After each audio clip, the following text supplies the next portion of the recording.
PerfActionist Musicians Podcast. Take action to find healthy perfectionism. Discussions about the background of successful careers in music performance, arts and science.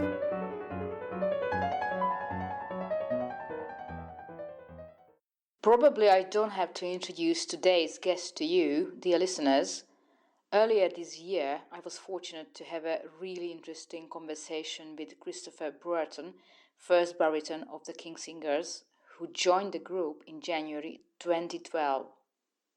Chris was born and raised in New Zealand, where he fell in love with choral singing and where he learned all about singing and music, which led him to become a King's singer after he made the decision of his life to relocate to England to pursue his lifetime ambition of becoming a professional singer. As he recalls, I had been teaching and conducting choirs at Burnside High School while I had also been a student, but I got to the point where I felt that if I didn't give singing a go, then I would always regret it. Joining the King Singers has given me the opportunity to travel all over the world and sing in places I once only dreamed of. I am living the dream, he said. With Chris, we were talking about successful career building, networking, comfort zone, smart practicing and effective use of time as a professional group, as well as the importance of social skills, which highly affects the group's efficiency. And we talked many more aspects of being a touring professional musician. Please welcome Chris Bruerton, first baritone of the world-class group of King Singers. First of all, Chris, I really would like to thank you to do this interview for the PerfActionist audience and also as part of the new research that I'm doing. So the very first question I usually ask, overlooking your career now, how do you see yourself? So compared to yourself when you were about 20 years younger. I am much more conscious now than ever before of the importance of serving your audience. They're the people that pay to come along. They put food on my table. They help pay my mortgage. And my focus is very much more than ever on them. 20 years ago, I was learning my craft. I was singing for myself, often was not getting paid. And so I was prioritizing singing with mates and singing good music. But I couldn't prioritize doing things for money because, frankly, there isn't really a paid choral circuit in New Zealand to the extent that it is over here in Europe and particularly in England, which is very strong for choral singers. And so, I remember talking to friends who were sort of saying, if you're ever going to do a concert or decide to do a concert, you need to have at least two out of these three elements: music, money, or mates. Because as soon as you compromise on more than one of those, the concert doesn't really have as much value and you can fall out of love with music. But as long as you're achieving two of those, then you'll be okay. And if you can have all three, even better. But to give you an example, I've been in situations where I've sung brilliant music for a absolutely reasonable concert fee, but I might not have been singing with any friends. We turn up, we're all professional, we do the job and we leave. Equally, there might be instances where we get paid to sing with our friends, but the music's not brilliant, but we do the concert because it ticks two of those boxes. And then equally, sometimes we might do good music with our friends, but not get paid, and that's okay too. I don't always have to get paid to sing because I just love singing for singing's sake. But in New Zealand, one of the challenges 20 years ago was I never really had the option of choosing to do a concert whether it was paid or not, because inherently it wasn't.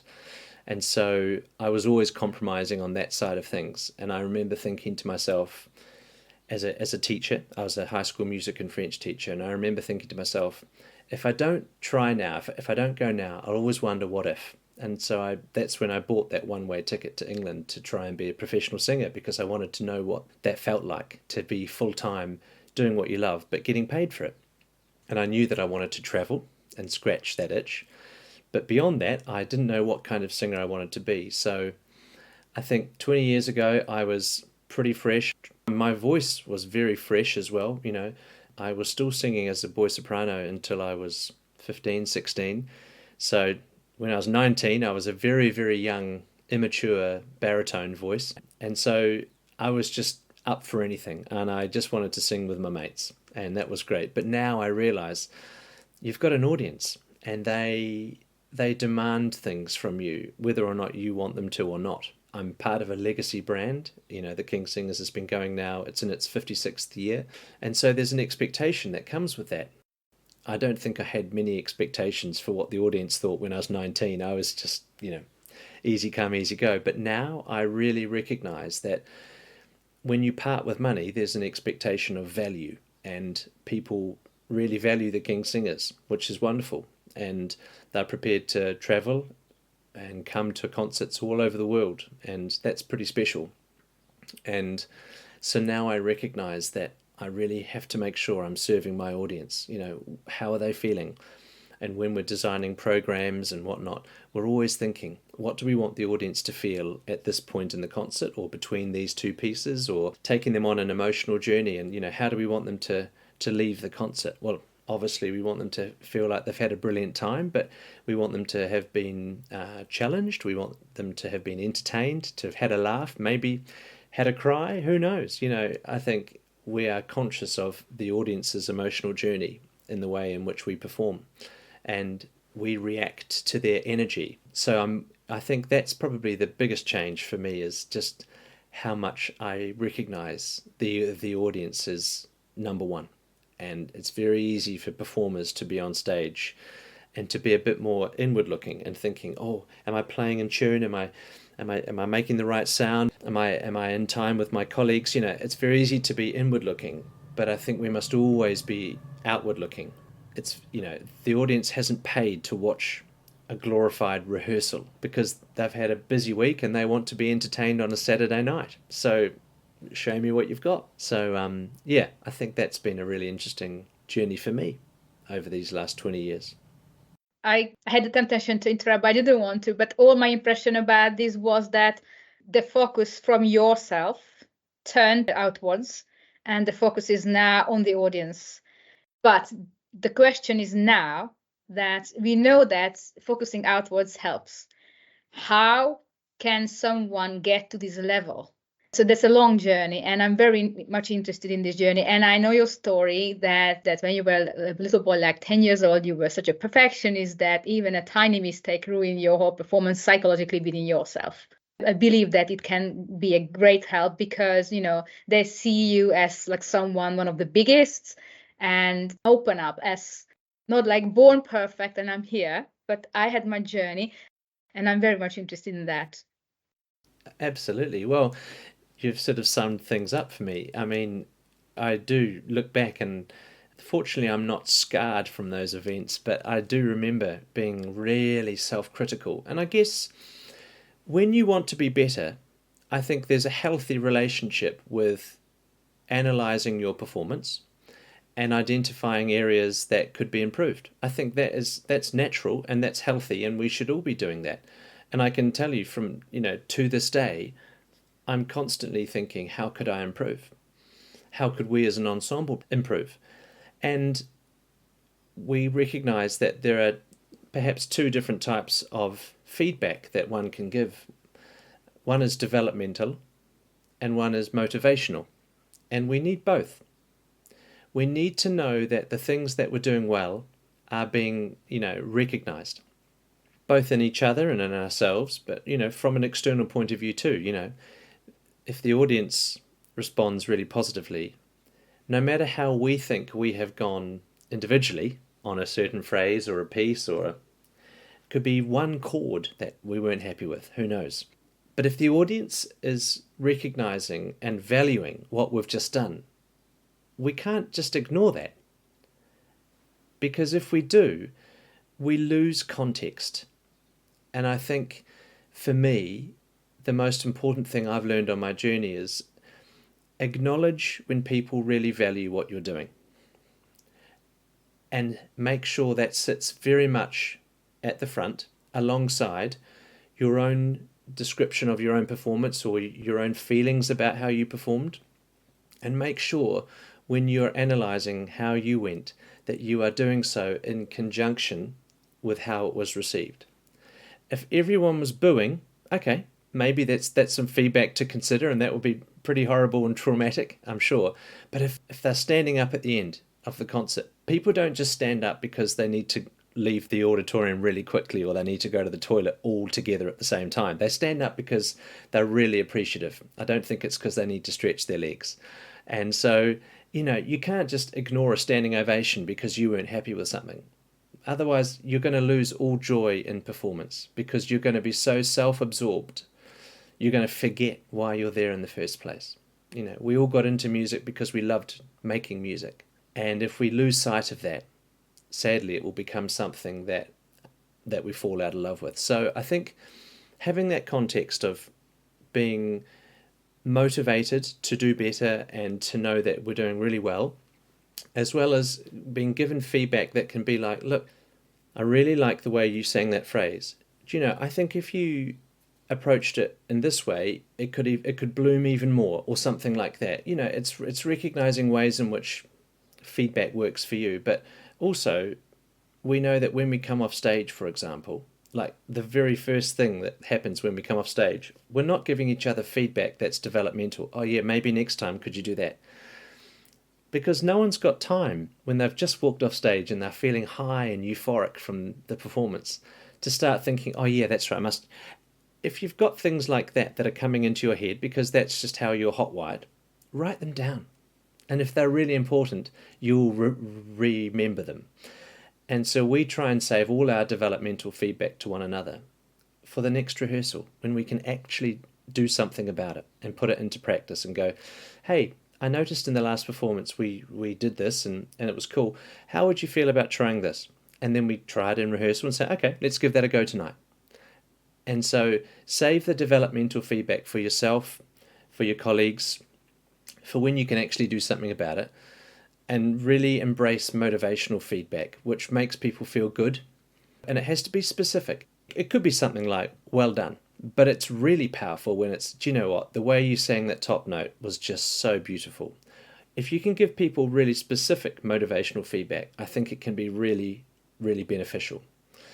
And if you're not sure how to give motivational feedback, well, perhaps it might be better not to say anything. You mean to the peers? To your peers, yeah, I think. Mm-hmm. But also for yourself, like if all you see when you come off stage is all the things that went wrong, I know what that's like. I've been through that. And there are times when I will come off stage and I'll think, I could do that better.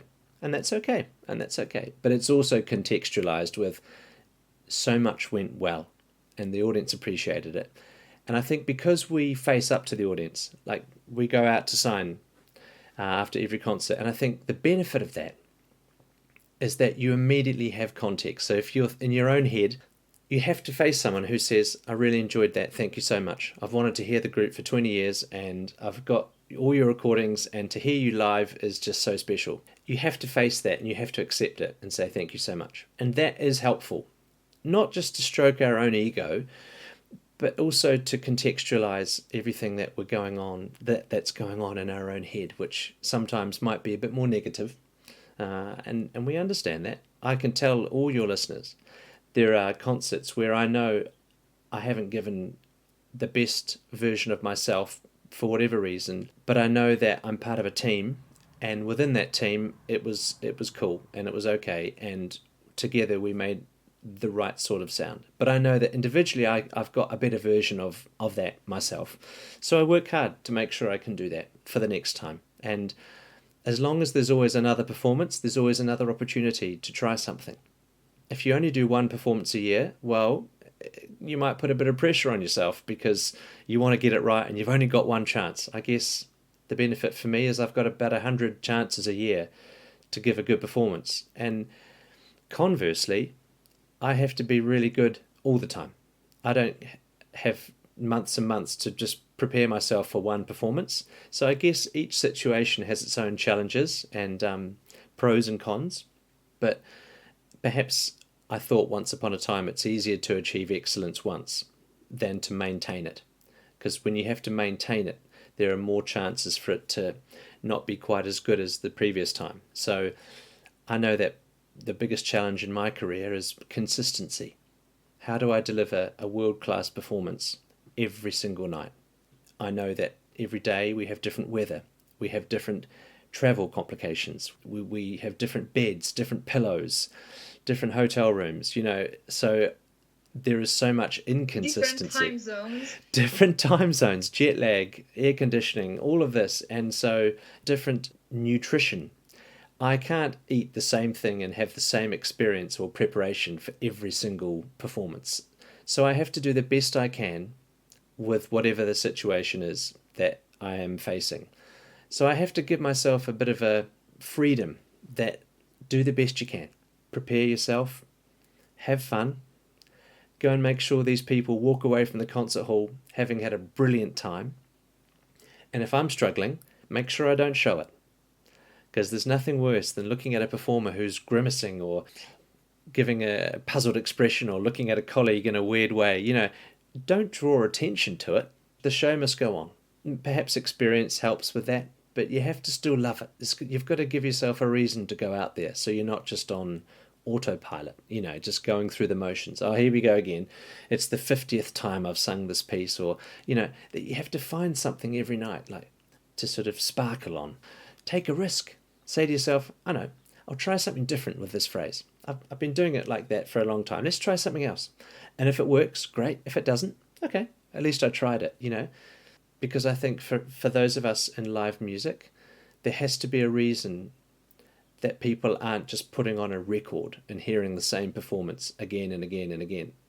So give them something different and make sure you contextualize your own feelings alongside the visible feelings that you can see and hear and whatnot from other people. They must coexist. At the time, and again, this time today, you make an impression on me, and probably you do the same in the audience now as well, that the approach is the key. So how you evaluate critical but constructive thinking to yourself and to your performance, and like stock taking. Stock taking means that what was good, what was not good, and you need to be really, really harshly realistic. So to the bad perfectionist, I'm saying that you need to acknowledge your own strengths as well, not just really panic about the weaknesses. And all that I know from the previous interview and today, you are saying that this is part of being professional. Correct me if I forgot about something, but really I would like to summarize it, because I think this is very powerful, that people can take something with themselves about what's the healthy, what's the useful approach. I think recognize when you need motivational feedback or when others need motivational feedback, and when you need developmental feedback, and think carefully about how you phrase that, because we will all require feedback to be given to us in a certain way. Some people really like directness, and they just want, tell me exactly what happened. Don't put any sort of fluff around it. Just tell me exactly straight. What did you think? Boom, boom, boom. Other people need something that's a bit softer around the edges, perhaps. They don't like it quite so direct. So if you are working with others, know those people and know how they like. Ask them, how do you like to receive your feedback? How do you like to give your feedback? And try and remember that when you are engaging with them.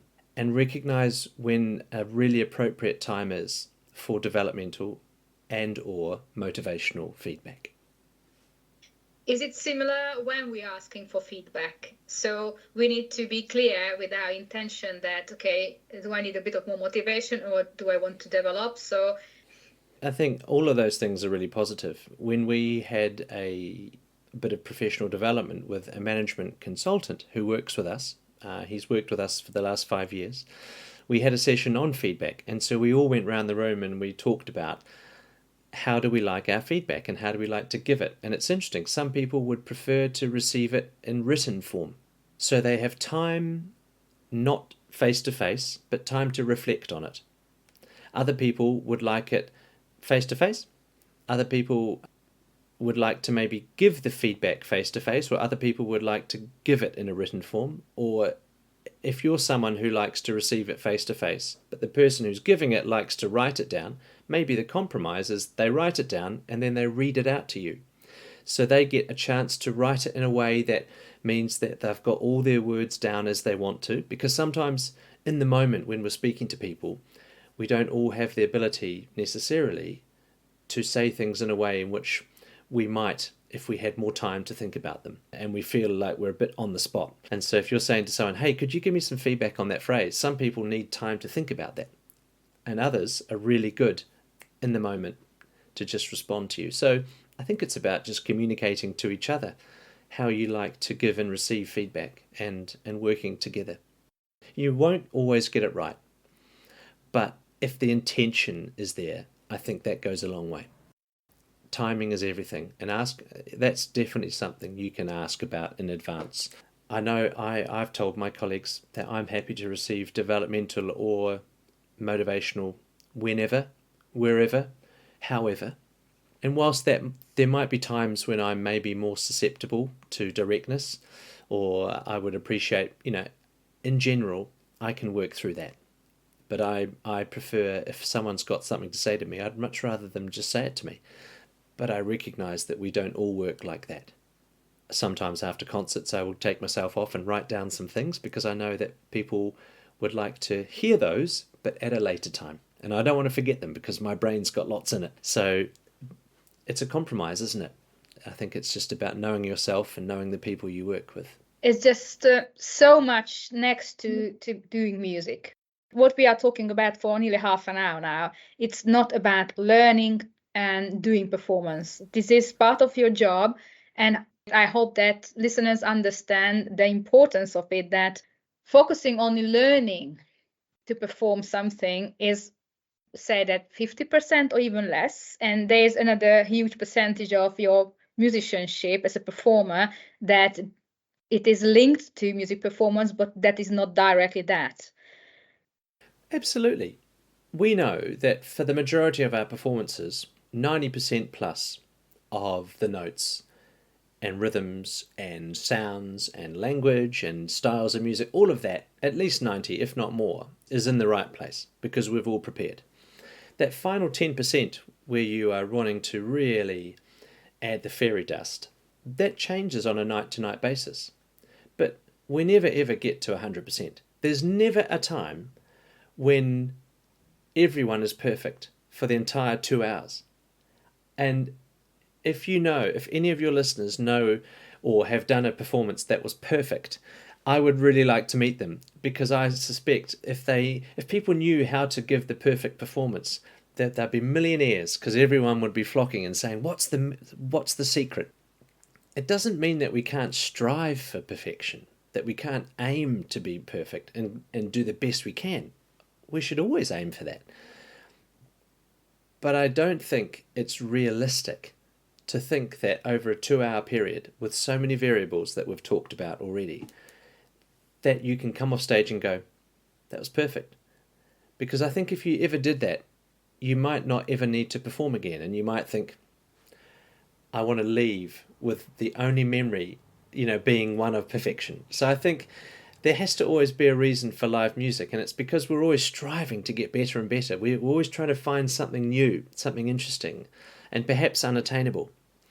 And that's not to say that there have been times, I know, where we were all just really on our game. Everyone was in sync, and there were moments which just felt euphoric and otherworldly, and we were like, wow, that was pretty special, that was magic. And the audience recognises that, and they are part of that. And so there are times when we will look back on performances and go, wow, do you remember that time? And it was like, whoa, that was amazing. So yeah, there's been times which have probably come quite close to perfection, but I don't feel like we've ever done the perfect performance. And so I will keep going, and you just never know. Hopefully we'll keep coming close every once in a while. When you joined 12 years ago, the King Singers, what didn't you know that you know now? What a good question. I probably didn't know how tiring it would be to travel the world for 200 days a year. And I probably didn't realize just how fit one needs to be to travel and to do this profession. It takes a lot of energy, both physically and mentally and emotionally, to do this job well. And so I think there were definitely times in my first year that I underestimated just how important sleep was, just how important exercise was, just how important nutrition was. So I'm now more conscious of those things than ever before. You've got to be really disciplined. And something I have struggled with is always going to bed after a concert as soon as possible, because I come out of the concert and I'm feeling really wicked. I've met lots of cool people. I'm an extrovert, so I get energy from other people. So here I am for 2 hours singing and performing and having a brilliant time, and then I get at least another half hour of meeting the audience and finding out about them. I ask them questions and I want to know about their lives and their sort of musical journeys, or perhaps they're not into music and they're into, I don't know, neuroscience or something really interesting. And so I'm like, wow, what a cool job you've got. And then, we might come back to the hotel and one or two of us might go for a drink, or, it can be past midnight before you start winding down. And then you've got to get up in the morning to travel to the next place. And so it would be better probably sometimes, I know, just to go back to the hotel and find a way of winding down quietly and getting as much sleep as possible. But for anyone that's been performing, it's a drug, being on stage. And I'm applauded for my day job. That's crazy. There are far more worthy people in the world who should be applauded for the work that they do on a daily basis. But I'm fortunate that what I do is appreciated, and I'm very lucky. Yeah, sleep and exercise and nutrition, there's no shortcuts when it comes to that. And so that's definitely something I'm a lot more conscious of now. And when you approach 40, your metabolism changes, and so the body just doesn't do what it did when it was in its 20s, and so that's definitely been a bit of an eye-opener for me, for sure. I wanted to ask, because I saw your tour plan for this year, and it will happen that one day you will be in Sydney, 7:30 Sydney time, and 7:30 in the evening PM in Melbourne. So you finish the concert and you take the flight the next morning, and the same day you are on stage again and you had the flight between. For me, and you don't do it just once a year, you have it in America as well and New Zealand as well. So how on earth you do it? Good question. I do it because that's all I've known for the last 12 years. Perhaps before I started the job, I might have thought, how do they get off a plane and just sing, But now I'm so used to it, perhaps I don't think about it. And maybe that's a good thing, because if I thought about it, I might start worrying. But I'm just so used to it now. I have my routines. Can you share a little bit about that? Yeah, I guess you have to know yourself and know what you need to do. But what we all recognize is that by the time the concert starts, we have to peak. So we do whatever we need to do individually. Some of us go for a run. Some of us read books or go to a museum. Or some of us do some emailing, just quietly, just getting through some tasks that we've been wanting to get to. Some of us go for a nice meal, or grab a coffee, or go for a walk. Or sometimes we might take a little afternoon nap. You do whatever you know you need to do to make sure that concert time you are operating on full systems, all systems go. We know that the rehearsal is important for preparing music, but it's not very common for us as a group, the way in which we like to operate, that we spend the rehearsal exclusively on that evening's performance. So we're always looking ahead to upcoming concerts and recordings and projects. We will always make sure we have at least 20 minutes on that evening's concert. But they might just be 20 minutes of points, just things that some developmental or motivational feedback that we've been writing down ourselves from the previous performance, or previous time that we sang that concert program, because we have a few that we have on the go at any one time. So it might be a week or two before you sing the same piece again, and it's hard to remember that, so that's why we need to write these things down. So we'll spend at least 20 minutes going over just a few points in order. So we start at the top of the show, and if anyone's got points, then they just raise their hand and we acknowledge them.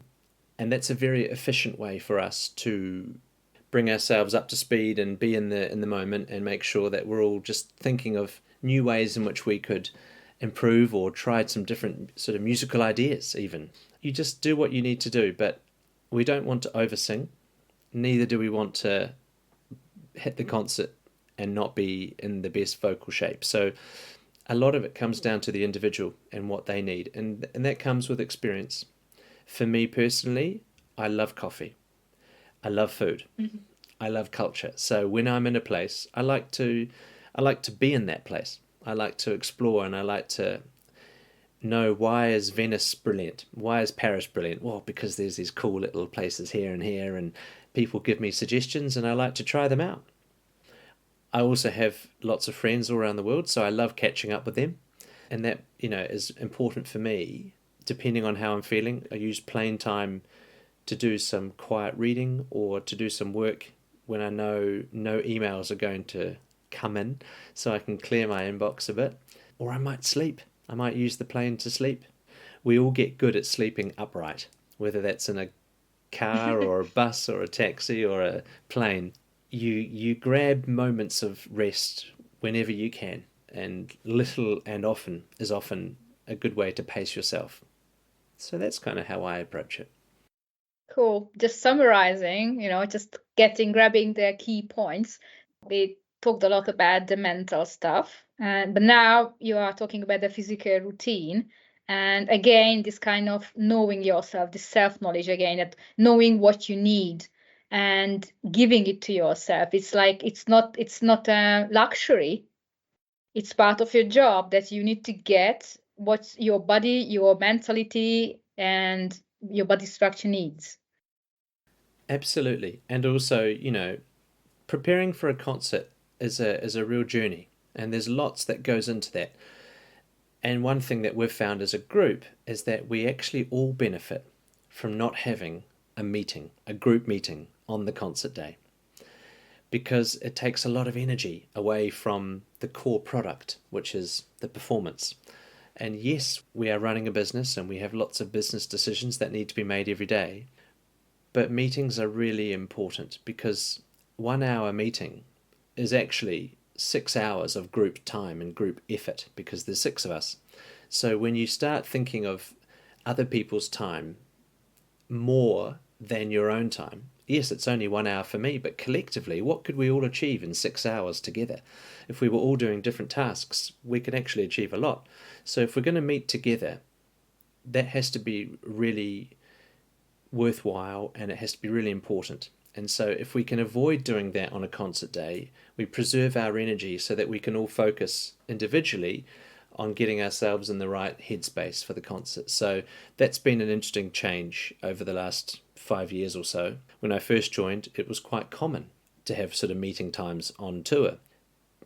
This was before the pandemic. This was before people did online meetings, or if they did, the group certainly didn't, and it wanted to prioritize home time to be home and to be present with our loved ones or families.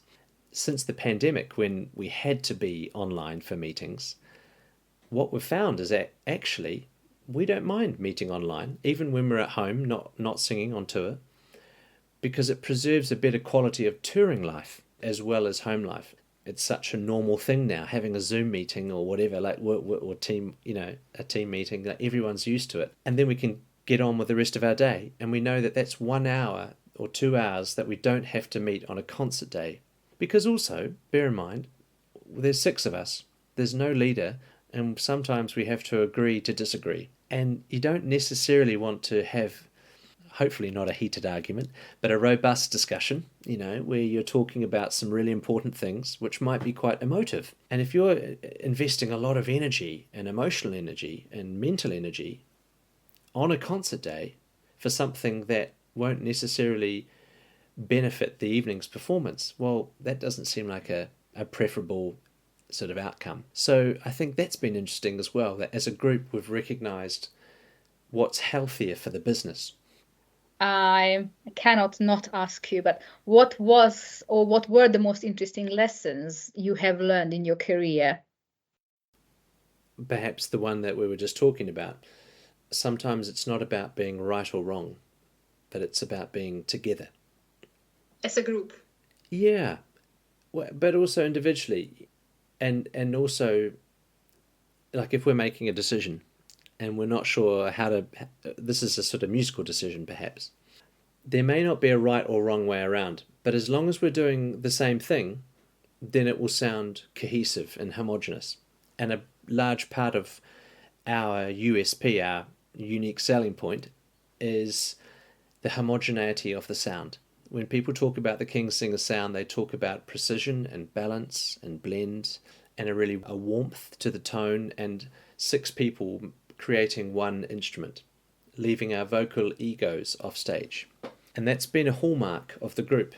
If you listen to recordings across the decades, you can recognize when it's the King Singers. And I think that's pretty cool because the personnel has changed, but the ethos and the things that the group values really highly have not changed really. And so it's more important to be together than to be right or wrong. That's something that I think as a team we are conscious of. I would also say something I've learned is along the same line is it can sometimes be better to agree to disagree, because then you at least have agreed. And when you're working with others and you all care passionately, and we're all musicians, so we all are probably on some kind of spectrum somewhere, and that's cool and that's healthy. But I think it's really important that we recognize what kind of outcome do you want to achieve at the end of a discussion? Is your whole purpose, I want to convince 5 other people that my way is best? Or is it, I want 5 other people to hear the things that are important to me, to acknowledge them, to consider them, and then if they also like them or have things that they could do to add value to my ideas and strengthen those ideas, and then maybe someone else can come in and say, have you thought about this? And then someone else to say, okay, it seems like the group is veering in this direction. Shall we agree at this stage? Let's try that. And I love the idea that when you can give an idea, a really good idea is one that almost everyone else embraces as their own idea. That it feels like such a good idea that they can get on board with it. It's almost like they think that they had the idea. And if we can give ideas and suggestions and advice without the expectation that they'll be taken on board, I think that can be a really healthy group dynamic, because we can be very sensitive as human beings when we are talking about things which are subjective. We can talk about things which are objective, right or wrong, or black and white, or those discussions can often be easier. But when it's subjective things, it can feel very personal. And if someone disagrees with you or has a different opinion, sometimes we can interpret that, and it might be intended this way, but it might not be, that they don't agree with us as people, or they don't like us. And actually, in their mind, it might have nothing to do with us as people. They just happen to have a different opinion. So that's been something that I have had to learn. How do I put ideas to the group that in a way have already been stress tested? I've already thought to myself, what might that person think and how might they phrase it? And this person genuinely doesn't like this sort of thing, so how can I acknowledge that point? And I've already done a bit of thinking myself, and then I offer something, and then I offer it freely. I don't have any expectations. And if they like it, great. If they don't, that's life. That's been really helpful, learning how to be part of a team. And I think another big thing which I've learned is the value of checking in with people and asking how they are. And I think the pandemic taught us that mental health can be pretty fragile at times. And as 6 young men who perhaps haven't all gone through life letting everyone know how they're feeling at all times, we have an opportunity, and we have taken the opportunity to regularly ask each other, how are you doing? What's going on? What interference have you got at the moment? And what are you hoping to achieve today or this tour, or what are you looking forward to? And we're regularly checking in with each other emotionally. We listen to each other and we just acknowledge how we're feeling. There's no problem solving. There's no advice. We just hear each other. And this has been probably the smallest thing that's had the largest impact over the last 5 or 6 years, I would say. I often think to myself, I wonder why more people don't do this, because how are you? It's 3 words. It's not difficult, but it can be really powerful if you really mean it and if you're prepared to listen to the answer. Exactly, and really listen, as you said, that properly listening and reacting and allowing the other one to really reveal as much as they want, and not judging, exactly how you said, and not advising. In psychology, these are all counseling techniques. Yeah, that's been really important. And knowing that I have 5 other people who are regularly interested in how I'm doing and are good at listening to me, and with that listening are able to maybe slightly change their behavior to acknowledge where I'm at, and knowing that I'm doing the same for them. So we've got 6 people who are constantly aware of how we're all feeling, in tune with each other. And going back to the point earlier about giving and receiving feedback, if you know that someone's having a hard day, it's likely that you will slightly change or consider saying anything at all how you speak to them. If you know that in advance, it can be really powerful, because I'm sure we've all been part of rehearsals and there've been moments or little flare-ups, and we've thought to ourselves, what's wrong with that person? All I said was da da da da da, but actually maybe they were having a really hard time and it's nothing to do with you. There's no reason you would have known, because they weren't going to tell you, but also you haven't asked. And when you ask how someone is, you don't need to hear their whole life story, and they only need to tell you what they want to tell you. But just knowing, I'm having a hard time at home. I'll be okay, but yeah, it's just taking up a bit of brain space at the minute, and I'm not concentrating as much as I should. So, was any particular event that actually made you to change and conclude that this is what you learned?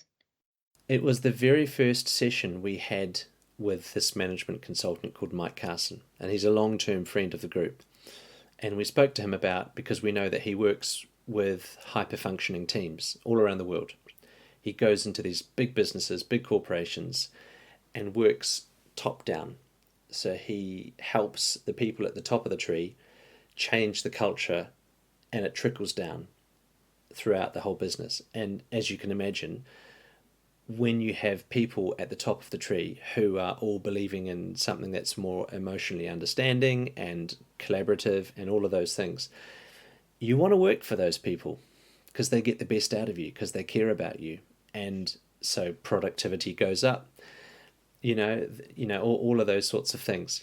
Businesses become more profitable, all of those sorts of things, but they also become caring places and environments where people want to stay. And if you're not having to retrain staff every year because you're keeping the staff, and you retain all that intellectual property and whatnot, and culture and all of those good things, he's brought all of those skills that he does with massive companies to the 6 of us, and he loves working with us and we love working with him, and we see him maybe twice a year and we have these touch bases, and it has transformed the way in which we work, and we are happier, we are more profitable, we are more kind and caring and considerate, and we're having a brilliant time, and we're being the best version of ourselves, which is awesome. So how are you?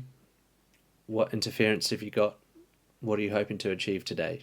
3 really short questions, about 1.5 minutes each. Within 10 minutes you're ready to go and rehearse or do what you need to do, and it's so much more healthy and productive and caring, and honestly it's been a joy. And I was talking to a friend of mine who is in a string quartet, and string quartets are notorious on the circuit for being 4 individuals who sometimes stay at different hotels and travel on different modes of transport, and they meet and they talk to each other on stage and then they leave again. And I'm sure they're not all like that, but there's enough of them for that urban myth to maybe have some truth to it.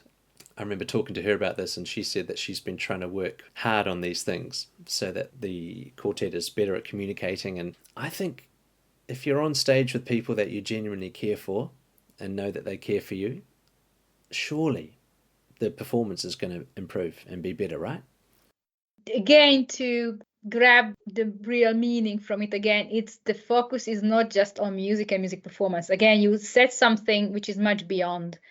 It's about the way of being, basically, how you operate and what's the mindset and how you do it and what's your attitude. Everything affects it, because you said that you perform better just because of this kind of psychological changes happened in the group, and it added to the level of performance as well. And I do believe that that's why I started this podcast. I did practice in my life over and over, and not much a very good result because my mindset wasn't good.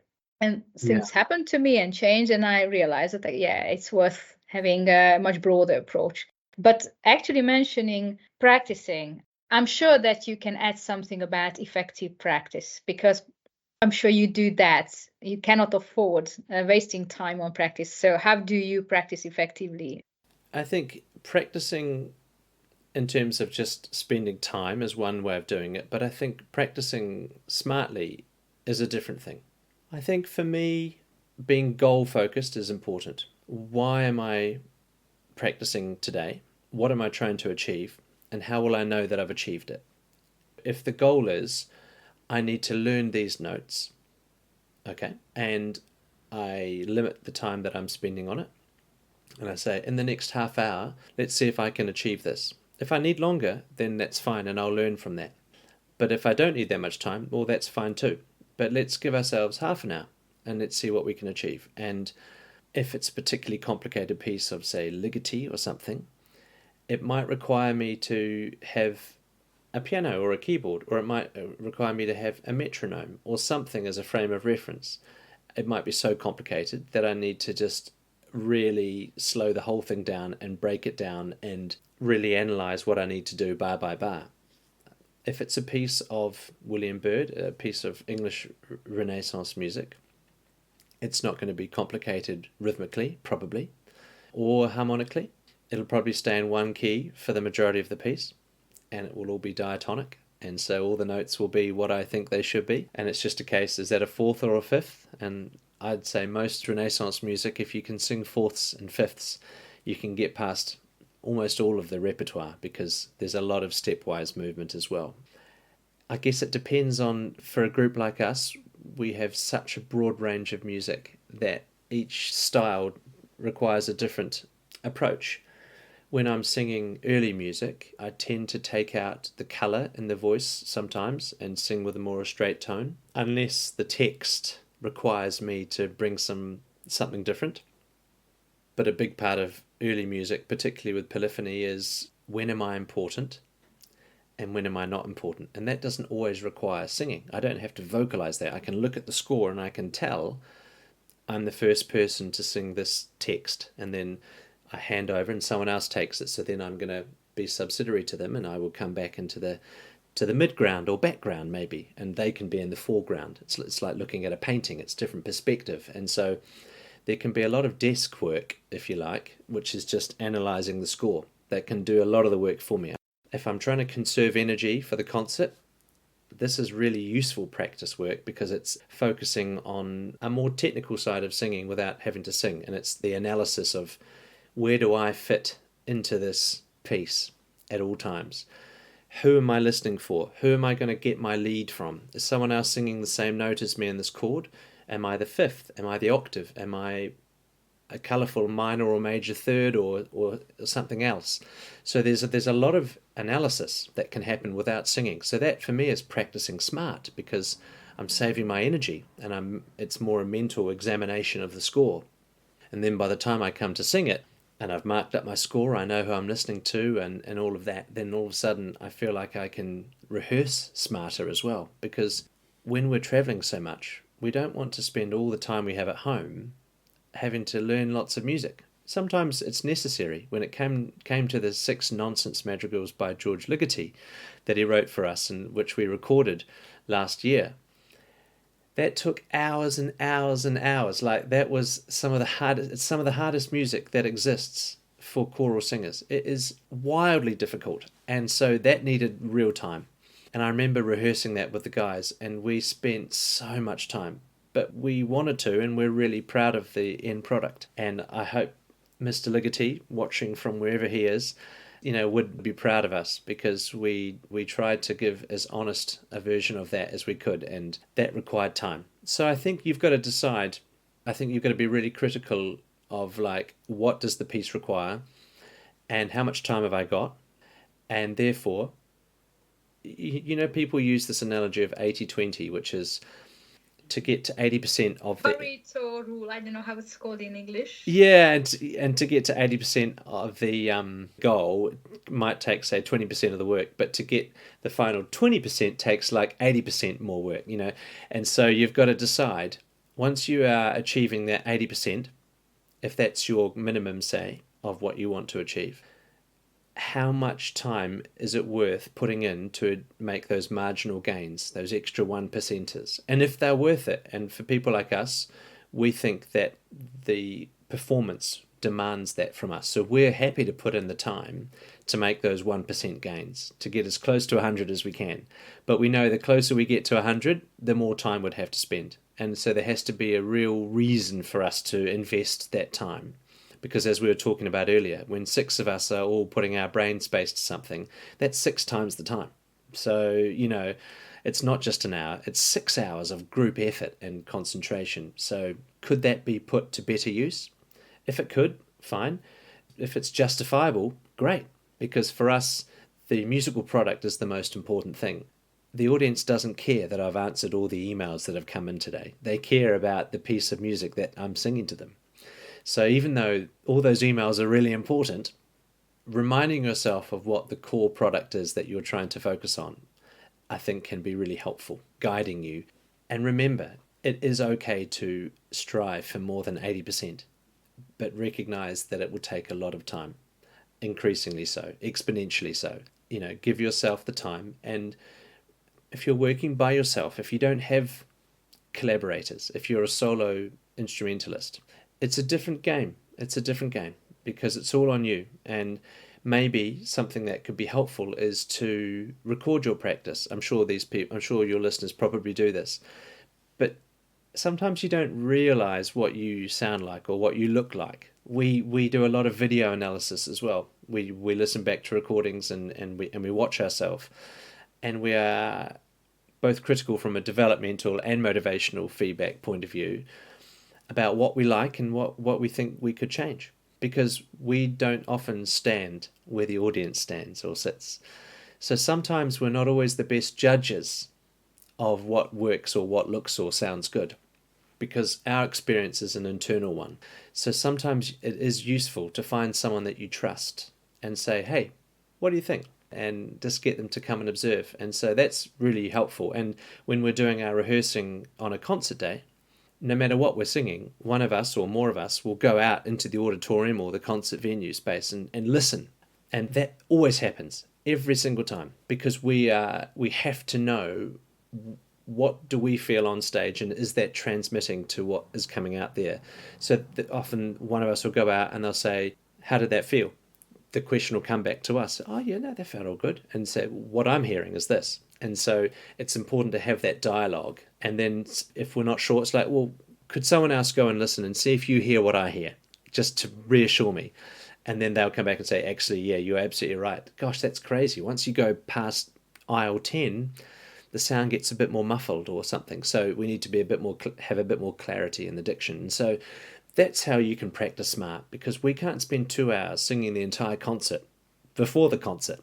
So we have to be really clever with how we use that time.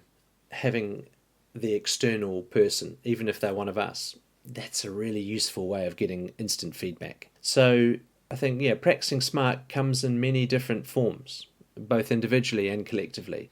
But it certainly isn't just about spending lots of time. And so I think always having a reason to do something. Okay, this time I'm going to focus on articulation. This time I'm going to focus on pronunciation. Sometimes we will sing a piece or speak a piece with the legatees, because the rhythms are inherently complicated, some of them. Even just having a metronome and speaking our part was a way in which we found was really useful. Just, are we arriving at the same time? Don't concentrate on the notes.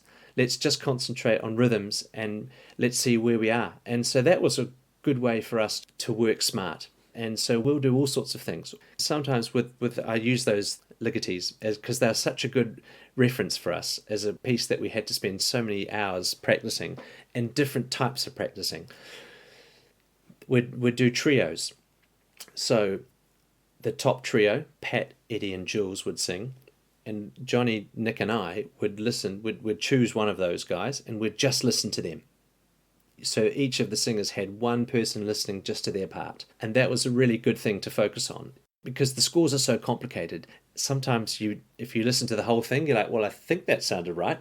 But if you want it to be really, pernickety or really accurate, you had to break it down. And so that was a really good way of working smart too, having just one person listening to one other person. So we do that all the time.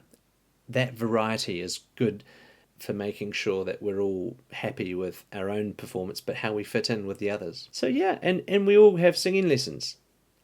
And that gives us a chance to have someone that we trust listening and saying, what are you hearing? And so I think that's important too, to have someone that you trust that you can every once in a while just check in with. It's feeling like this, how's it sounding to you? And they might give you something and say, hey, look, I've just noticed this. Are you aware of this? Actually, yeah, I'm not sure I was. Because we can get into habits, can't we? So good habits and bad habits. It's very easy. That's a really good way of practicing smart as well, making sure that you're doing things in a healthy way.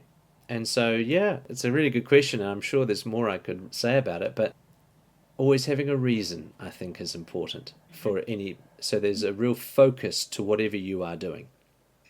Exactly. I just wanted to say the key point is the focus. But basically, not just in here, but throughout the whole thing, I think is where you place the focus, including the effective practicing as well. There's one more very important topic I think we can discuss, is proceeding in one's career. So what are the key points, key events or acts one needs to do in order to really get closer to their goal?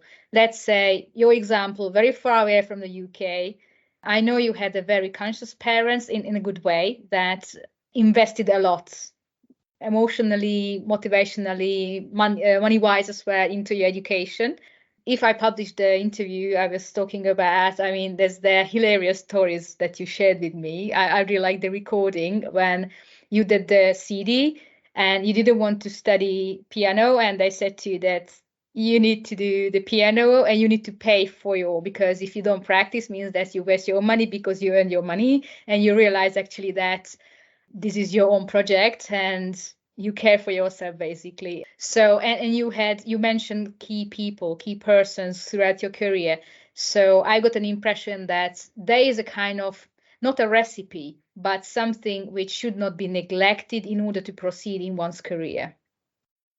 Absolutely. I guess the sort of very short answer is, I think you need to figure out what your version of making it is. If your goal is to just be the best performer you can be no matter what, okay, fine.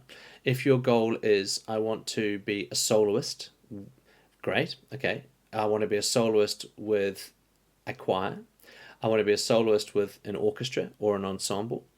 I want to be a soloist in an opera or an oratorio. I want to be a soloist in a concerto. Whatever your goal is, I think you need to try and identify what that might be for you. And then there are lots of things that you can do to try and achieve that. But that's really important. From a young age, I just wanted to sing. And then I got to a point when I wanted to be an accountant. It was a short-term thing. And then I wanted to sing and travel.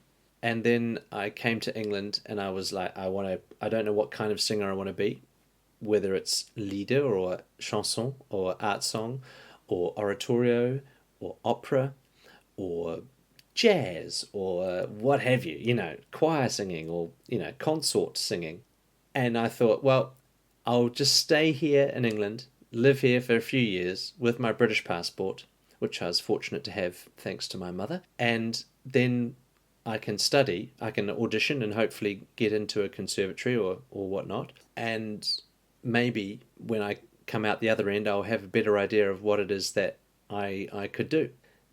But the King's Singers came a calling for me, and I thought, well, I've got nothing to lose. I might as well give this a go. And so I auditioned and they gave me the job, and here we are. And so the King's Singers found me. So I guess I came with the opportunity of lots of different things to consider, and then I just was in the right place at the right time. And because I'd done a lot of preparation in my career with key people, as you were talking about, and I'll go on to that, I guess I was in a position to take advantage of that opportunity. And that for me is what good luck is. It's not just chance. You were prepared to that point. I was prepared at that point, and sure, there's an element of chance in the sense that I had to wait, or for 18 years, baritones across England and the world had to wait until Philip Lawson decided to retire. And I came over in his final 2 years. Yes, there was an element of fortune at the timing in my life, but equally, I had just as much chance as anyone else who was offered an audition, and I was able to take advantage of that thanks to my training and the people that played a key role in my life. And so to sort of go on to them, I guess we all need people to inspire us. Otherwise it's a long and lonely road if you are the only person that is motivating yourself. I think we all need people to look up to. We all need advice. There's no way we know everything when we're born, so we are reliant on other people to help guide us.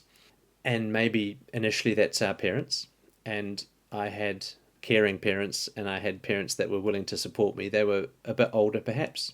My mum was 41, my dad was 48. So they had lived a bit of life and had a lot of life experience, and so I benefited from that growing up. And whilst they're no longer alive now to see me doing what I'm doing, which is, obviously a real shame, I know they're looking down on me, hopefully, and giving me a nod of approval and saying, keep going, son. We all have different people in our lives that make a difference. And I was fortunate to have people that really invested their own time into me and recognized that I was worth the effort. I will always be grateful to those people. And one of them passed away recently, Brian Law, and I wrote an obituary for him. And it was a really cathartic experience thinking to myself what he means to me. And the first thing I wrote was, there are people that come and go in your life, and it's only later, much later, when you realize just how important they'll be. And when you first meet them, you don't realize just how important they'll be in your life. And for me, he's definitely someone who fits that kind of description, because I've been living over here now for 15 years and I hadn't been in touch with them for a number of years. And so it's only when they go, isn't it, when you realize, gosh, I wish I'd been in touch with them a bit more recently. But he was hugely important for my career because he had been overseas. He'd brought all that experience to little old Christchurch in the South Island of New Zealand, and he had recognised maybe a little bit of himself in me, someone who was talented as a youngster, but needed guidance and was maybe a little bit arrogant, a little bit too self-assured, and needed to remain grounded, and there's always ways to improve. And so I needed to hear that from someone like him, someone I really respected. And so he was brilliant for that, and he made me reflect when I was about 18 or 19. He said, no matter who's in front of you as a conductor, there's always things that you can learn from them. And there's always ways in which you can analyze performances and think, what might I do in that situation, so that you can find new things to discover and to grow, and not just saying, I didn't like that, or he's not a very good conductor, or to come from a perspective that we think that we could do a better job. And maybe we could, but it's much more healthy to reflect what might I do in that position, and how could I enable the singers or the musicians to achieve a different sound? And that's a much more healthy way of approaching it, rather than that's rubbish, they're rubbish, and being dismissive.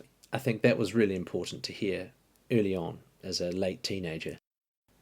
So I'm really fortunate to have had people that have supported me along the way, and added value and given me things to think about, and recognized what I was good at and recognized the things that I could still do to improve. And I've had great mentors, and I see myself now, as I'm nearly 40, I sort of think maybe that's something that I could do for other people as well. I could be someone who could be a mentor for them in a way that I benefited from people like that. So maybe that's the next phase of life for me, as I know that I'm not at the halfway stage of my career. I'm not doing another 12 years in the King's Singers. I'm sure that's not a spoiler. David Hurley did 26. Simon Carrington, Al Hume did 25, and Stephen Conley did 23.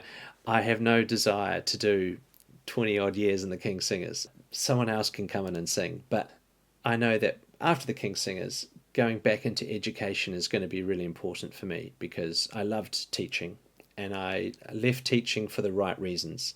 I knew that I'd come back, but I knew that I needed to scratch that itch of being a performer and seeing if it was possible. And all the things that I was saying to my students, go and follow your dreams. I had to practice what I preached, and I had to do that myself. And I'll go back into teaching, but I'm still enjoying what I'm doing now, and I love performing. But I think being a mentor is a great responsibility. And, words have power and meaning, and we have to be very careful as educators what we say, because we can have such influence, and that can go one of two ways, can't it, on young careers and people who are looking at us for inspiration and guidance. And I think we have to be really careful with how we choose our words, because they can really have significant impact on people. What about the word I ever heard for the first time from you at that time, schmoozing? Schmoozing. Yeah, my second year singing teacher at Canterbury University, he said to me, learn the art of schmoozing. And I remember thinking, oh, okay.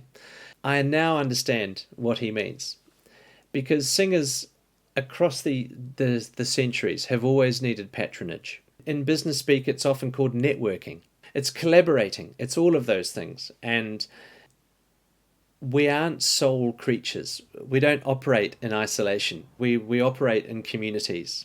And the music community is a brilliant community, and it's diverse, and it's enriching, and it's interesting. I love the fact that I can, for want of a better word, schmooze.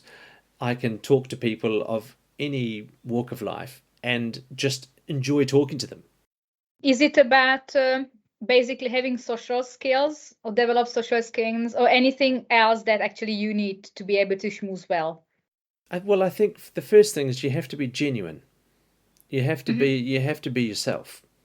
Equally, when you're talking to someone who is the director of a company, or the CEO of a company, or they might be a patron who is really important to the music series, who gives millions of pounds or what have you. The only reason why people can come to the concert for £20 is because it's being subsidized by this other person who's giving millions of pounds. And all music around the world relies on people like that, because if you were paying top level professional musicians what they need to be paid, or what hopefully you perceive they should be paid as well, the concert tickets are going to be crazily expensive, really. And we want music to be accessible for everyone. So the people like me in this industry are reliant on donors, on people who give donations and support the arts, whether that's governments or local councils or private individuals. And so is right to be able to speak to them and to thank them genuinely for the work that they do to enable arts to flourish. Is probably going to be different from a student who's 18 and really keen to just go and hear their favourite groups. And so those conversations are going to be different, aren't they? Being comfortable talking to people from all walks of life, I think, is really important. connecting with them in a meaningful way. And we have to go to these private functions either before or after performances quite regularly, and to speak to the donors. And it's often small talk, isn't it? It can't last too long. It's not a whole night with them, but it might be 10 minutes. And you are the thing that someone who's got lots of money wants in the arts is access, because they probably aren't a performer themselves. But if they want nice things, they can buy them. But what they can't buy is a sort of musical talent. So their money that they gives them access to speak to you. So they need a different approach to the person who just comes and pays £10 student tickets and wants to say thanks very much. So I think that was always important, to recognize how to speak to different people and to be comfortable with that, because it's part of the game. It's part of the industry. Sometimes you have to know what not to say. I'm not going to get into a big political debate with someone after a concert because they've come and had a good time. And I'm not going to let our political persuasions affect them saying thanks very much and me saying thanks for coming. Maybe once or twice I've got into a slightly difficult discussion with someone when I've said something and I have risen to the bait. So we have a bit of a discussion which is slightly awkward, and I think to myself, don't do that next time. Just allow them to say whatever they need to say. They might be, in my opinion, on a different planet, but that's okay, because different people are different, and ultimately, why are we here? We're here to share music and share company. And so I think schmoozing was always something that I didn't find difficult, because I love talking to anyone, but I now have more experience of talking to people that contribute lots and lots of money to make sure that I can do my job. And I'm very grateful, because I recognize it doesn't happen in isolation. So, yeah. Basically, the schmoozing, I meant it more like networking, because I was curious about actually how to seek colleagues or orchestras or groups. How is it worth really going out and seek potentially the best suitable opportunities for ourselves as musicians? I think it's critical. We have to engage with other people in the industry, both in terms of friendships and professional colleagues as well. And you never know, when you're talking to someone else and finding out what life's like in their sector. I find it so interesting talking to my friends who are in the string quartet world or the orchestral world or the chamber orchestra world, because it's so different to mine. But their experiences are very similar to mine, in terms of the things that we have in common. What's it like to live out of a suitcase? What's it like to be away from family? What do you think of performing in this venue? What do you think of that promoter? What's that series like for you? And often, how does it support you, your work these days? And mostly, how did it help you when you were younger? Well, 20 years ago, I was happy to sing any concert that came my way. And obviously, New Zealand's a small place. And so the people that are putting on concerts are few and far between. So it's imperative, if you want to perform, that you get on with those people who are actually organising the concerts. There's no benefit to burning bridges or not getting on with people that are actually making things happen. They might not be the people that you spend your holidays with, but they're providing a service. They're providing an opportunity for you to do what you love. And you must always remember that. And if it gets to the point that the way in which they do that is incompatible with the way in which you want to perform, okay, then it's your decision not to work with them. The challenge is when you are in an environment where you feel you have to take the work, even if it's not enjoyable, because you need to pay next month's rent. And that's not a fun position to be in. And I have friends who might have even been sick, haven't really been able to perform, but they felt they had to, because if they didn't do the concert, they didn't get paid and they couldn't afford not to. But then they do long-term damage and it takes them an extra week or two to recover. The same goes with when you're working with individuals who may at times be a bit distasteful. The way in which they operate their business is not brilliant. It's unprofessional, and you feel like you're compromising who you are as a performer to work with them. And that's really hard, because we've been talking about perfectionism. Well, you can't even begin to achieve perfectionism if you are compromising on your own values. Forget the musical product. If everything else that goes on around it is just so stressful, How can you give your best performance? So the art of schmoozing sometimes is about knowing what to say or knowing what not to say to certain people whom you'd rather not have to speak to, but you need to. And so it doesn't cost much to be polite, to be respectful, to not talk behind their back, to gossip. I think you can still decide your own level that you're not prepared to go beyond. And if they do that, that's on them. But if you're known in the industry as someone who's always on time, who's respectful, who's enjoyable to talk to, who is reliable, those things are the things that you can control. And for me, the art of schmoozing is making sure you offer them the best version of yourself, no matter who you are talking to. And I think that's really important, and that's something I have learned even more. Yeah, I think also the more you talk to people, the more anecdotes you've got. You can say, "Oh, do you I was talking to someone the other day, and da da da da da." That's kind of interesting. Yeah, I've met all sorts of people. I've met kings and queens and all sorts of famous people, and that's been cool.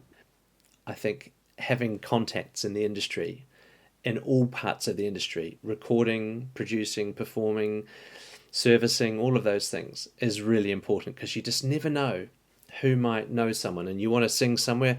Oh, go and speak to so-and-so. Oh, my friend, she was performing in your series. Oh, brilliant. So it's kind of necessary actually just to survive in the industry. The more people you know, the more opportunities, the more chances are going to come your way, because it's all interconnected. But also that comes with the responsibility, because people talk and you want them to talk positively about you.